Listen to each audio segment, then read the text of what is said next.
উপরে উপরে আমেরিকা এবং চীনের মধ্যে চলছে বাণিজ্যিক যুদ্ধ, তলে তলে তাদের নীরব কিন্তু তীব্র লড়াই চলছে এক বিষয় নিয়ে, রেয়ার অর্থ মিনারেলস অর্থাৎ বিরল মৃত্তিকা খনিজ পদার্থ।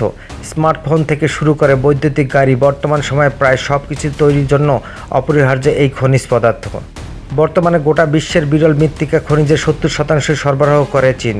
এমনকি অ্যাপল সংস্থাকেও আইফোন তৈরির জন্য এই খনিজ আমদানির জন্য চীনের উপরেই নির্ভর করতে হয়।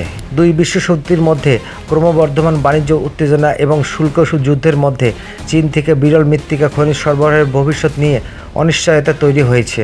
সম্প্রতি এই বিষয়ে চীন নির্ভরতা কমাতে ইউক্রেনের মুখোপেক্ষী হতে দেখা গিয়েছে ওয়াশিংটনকে।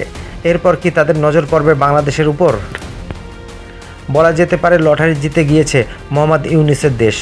বাংলাদেশের বেশ কয়েকটি অঞ্চলে বিরল মৃত্তিকা খনিজ পদার্থ আবিষ্কারের দাবি করেছেন সেই দেশের গবেষকরা। তাদের মতে বাংলাদেশের নদী অববাহিকায়, বালিচরে, উপকূলীয় সৈকতের বালিতে এবং কয়লা খনিজেও এই মূল্যবান খনিজ পদার্থ পাওয়া গিয়েছে।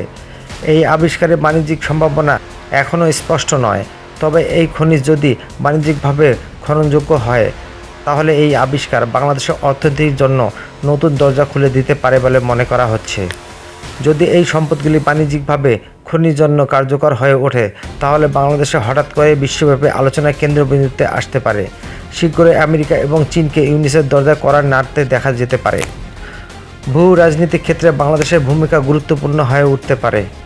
বিংশ শতাব্দীতে তেলের জোরে ভূ রাজনৈতিক ক্ষেত্রে গুরুত্বপূর্ণ জায়গা উঠে এসেছিল আরব দেশগুলি।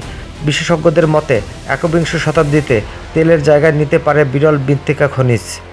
যাদের হাতে এই খনিজ বেশি থাকবে তাদের হাতে বিশ্ব শাসনের চাবিকাঠি থাকবে।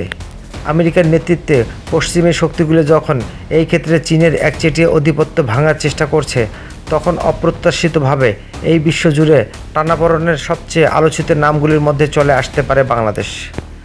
আগেই বলা হয়েছে, বর্তমান বিশ্বের মোট বিরল মৃত্তিকা খনিজের 70% বেশি উৎপাদিত করে চীন। বিকল্প হিসেবে রয়েছে ভিয়েতনাম এবং অস্ট্রেলিয়া। এই দুই দেশের বহু বিদেশি বিনিয়োগ আসছে, বাংলাদেশে এই তালিকায় যোগ দিতে পারে।